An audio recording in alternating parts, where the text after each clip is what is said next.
اوس زما دې ګاډي کې لیټ کې مسله لیټ کوم وروسته به دا موټرسایکل بولم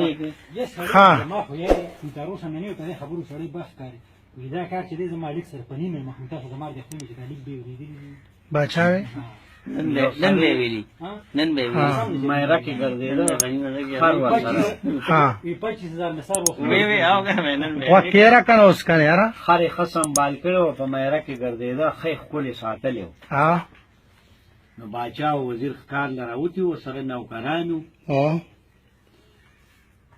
نو باچا چې وکړل دی باچا نو خور سکی کاری ها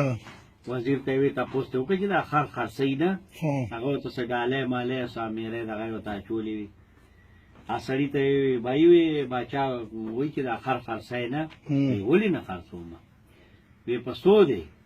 وی په 1000 روپے ها هغه وخت په 15 روپے خار کېدو بالکل ها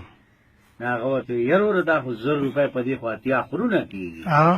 وی کېږي به خو زما خر کمالی دی او بس او زه په زور ورکو زه په زر خرڅوم کاله والے کناله صحیح شو باچا ته ورکول 1000 روپے وزیر وی خرڅ والا خو تاسو ته وکړي چې د څه کمای ته په زور ورکه ها ها وی 22000 روپے والا د خر خو د کمال سره مونږ ته کمال وخیا ها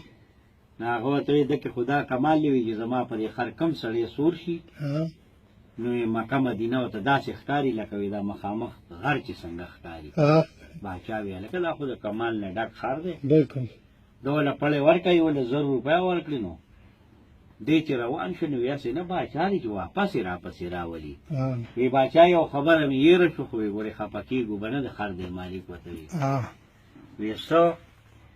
وی زما په دې خر ګوري چې کم سړی کونه ورکړي او هغه په سور شي نه هغه ته نه مکه ښکاري نه مدینه صحیح شو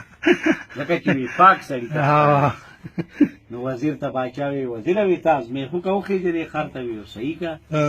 نو وزیر خر ته خو نو مکه کم دی ښکاری دا او مدینه کم دی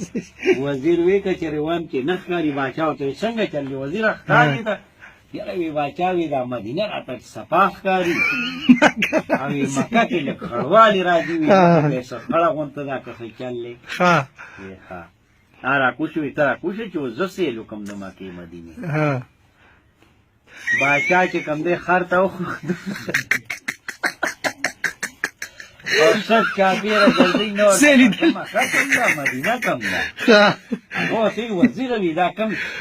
وزیر ولا راي وخت وته ما تم سن ښکاری ده چې اوس په ما کې دې غاړو کوو وای نه هو ته یا ولکه وزیر وی ته وای چې دا غره خو ما ته خو ما کسبه صحیح شو او مدینه لګه خړه نو مالک پته وشو ښکاری ته مکه مدینه وی رو داسې سپاره ښکاری چې دا په کمالي خر نه ته لړزر نه دی واغسي انو بوت چې بیا پرې خو سودا په مزغو چرچای نه